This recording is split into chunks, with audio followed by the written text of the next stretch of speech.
Ողջույն, այսօր մի շատ հետաքրքիր պատմություն ես լսելու, լավ տեղավորվիր և ուշադիր լսիր։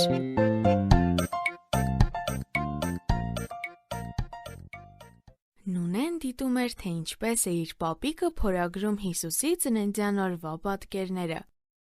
Դրանք շատ իրական էին թվում, հովիվները, Հովսեփն ու Մարիամը, փոքրիկ Հիսուսը։ Որոշ ժամանակ անց նա հոգնեց և քնեց։ Երազում նա Բեթլեհեմում գտնվող գոմը տեսավ։ Օ, մտածեց Նունեն, ես կարող եմ շատ մոտ գնալ մսուրին։ Նա մոտեցավ և միանգամից տխրեց։ Իսկ հետո Հիսուսը խոսեց իր հետ։ Ինչու ես տխուր։ Որովհետև ես քեզ համար ոչ մի նվեր չեմ բերել։ Մի տխրիր,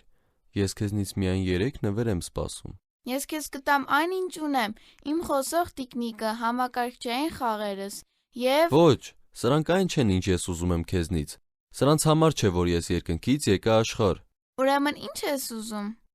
Ինձ տուր քո մաթեմատիկայի վերջին գրավոր աշխատանքը։ Բայց ես 4 եմ ստացել։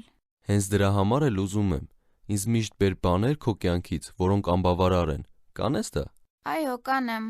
Երկրորդ նվերը, որ ուզում եմ, քո կավեկ ուժն է։ Ես այն չեմ կարող քեզ տալ, քանի որ կոտրել եմ։ Այդ պատճառով էլ ուզում եմ։ Ինձ մոտ բեր քո կյանքից բաներ, որոնք կոտրված են։ Կանես դա։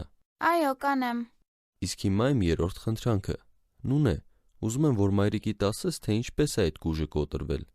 Նունեն սկսեց լաց լինել։ Ես խաբել եմ նրան։ Նունե, քո ստերը, յուրաքանչյուր վատ բան, որ կա քո կյանքում,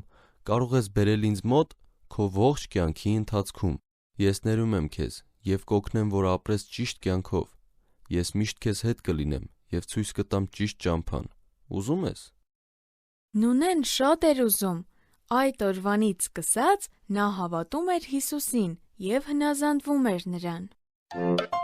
Մեզ հետ կարող ես կապվել hypocric@gmail.com հասցեով։